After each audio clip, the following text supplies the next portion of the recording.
Masquera say, Mure Zimbabwe, welcome to our channel's Confessions and Deep Secrets.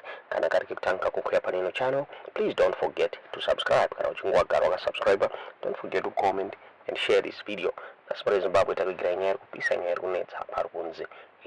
Pane Bhora Musango Yarongerwa ne some of my MPs in ZANU-PF, Mure Zimbabwe, they want to humiliate President Mnangagwa over nyaya ED 2030 muri Zimbabwe. Yarongerwa Mushe funga nyaya ED 2030 yakatanga last year. Apo the likes of an energy mtodi wakabuda wachipusha for possibility ya extend term ya Mnangagwa to 2030. As zvisinei kunze, there are some MPs kutara ivo vachiti they don't want this ED 2030 campaign kuti ienderere mberi. Vataranzi pachinzi parakurongwa kuti Bhora Musango one's last minute they want to surprise and humiliate President Mnangagwa. Yakabuditswa nemaizimbabwe.com vachitaura vachiti a major political showdown is brewing in Zimbabwe's parliament, with the upcoming session expected to be dominated by a controversial proposal to extend President Mnangagwa's term of office beyond 2028. While Mnangagwa himself claims disinterested in such an extension, a resolution passed at the ZANU-PF's October 2022 annual conference seeks to keep him in power until 2030. This has ignited a fierce internal battle within the ruling party, with significant opposition emerging even from within its ranks. A plan to extend Mnangagwa's tenure, initially revealed last year in a document outlining a motion to be moved by ZANU-PF Bigita South legislator Energy Mtodi, now faces significant hurdles.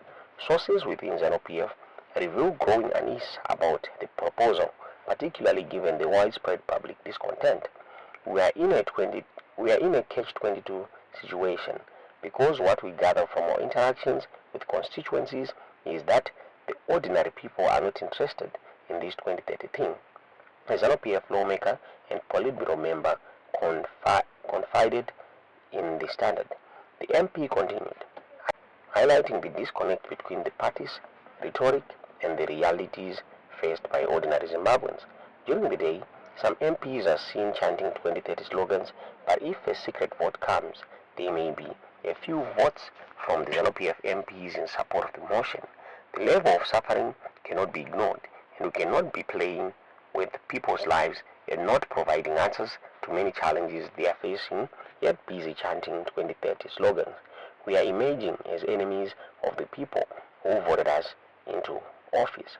This internal dissent is further compounded by the fear among Mnangagwa's loyalists that a referendum necessary to amend the constitution would likely result in a resounding rejection by the Zimbabwean public. This has led them to pursue a parliamentary route, leveraging ZANU-PF's 2/3 majority in August House. However, the prospect of a secret ballot, which would expose the extent of opposition within the party, is a source of considerable anxiety for the ruling party. Meanwhile, the opposition Citizens Coalition for Change is actively challenging ZANU-PF to hold a secret ballot. James Timber, leader of one CCC faction, issued a direct challenge.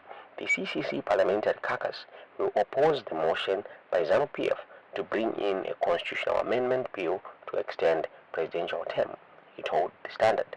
He added, I am challenging ZANU-PF to bring this through a secret ballot, as we would defeat it, with a significant number of ZANU-PF MPs having assured us that they will vote against this madness.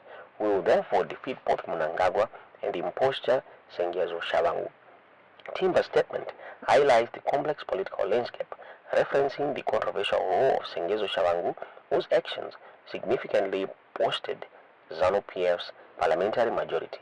The CCC, now holding 88 MPs and 27 senators, is divided into two factions, with Timber's faction controlling 50%, 50 MPs and 11 senators, and Shabangu and Woshmengwe's faction controlling 38 MPs and 16 senators. Timber further challenged Mnangagwa directly. I'm also challenging ED to put his money where his mouth is. He has not publicly imposed the amendment of constitution to extend his term of office. The two positions are different. He cannot claim to be a constitutionalist who has no respect for constitutionalism. ZANU-PF Chief Whip Pupuraito Garipi offered a cautious response, stating that the party would address the matter when it formally comes before Parliament. The agenda is to deal with the outstanding businesses of the House, Garipi said. Mainly, it's about the legislative agenda set by His Excellency during the last State of the Nation address. As for any new business, we will deal with it when it comes to the order paper. Adding to the growing opposition, Sengezo Shabangu's faction also publicly declared their opposition to the 2030 agenda. A statement released 2 weeks prior indicated that Shabangu himself had met with Speaker of Parliament Jacob Mudenda to convey this opposition. It is unnecessarily divisive. We will oppose it, stated Shabangu spokesperson Tobizi Tamililo. We suggested that the idea should be abandoned so as not to cause unnecessary national disharmony. However, Osman's faction, through their chief whip Edwin Mushoriwa, indicated that they had not yet deliberated on the matter, stating that they would comment meaningfully once a draft constitutional bill is gazetted. James Timber also directed criticism towards Justice Minister Ziyambi, urging him to focus on more pressing issues. The face of the 2030 agenda, Ziyambi, should redirect his energies to his core mandate of justice by attending to the conditions of serving of prison guards who are now serving on the benevolence of prisoners, Timber stated. He further highlighted the precarious situation of prison guards, suggesting that Ziyambi should prioritize addressing their conditions of service and the realignment of laws with the existing constitution rather than pursuing the 2030 agenda. Ziyambi has his hands full, but alas, is wasting time chasing a mirage, he concluded. Mabudizo wakati kwa nyai mwezi Zimbabwe tingaze kuti mumeona si nyai ichabudirere nyai idi 2030 kana kuti tuzera mufunga comment section. President kuwane mukana wekutonga kwe 12 years 11 months and 29 days.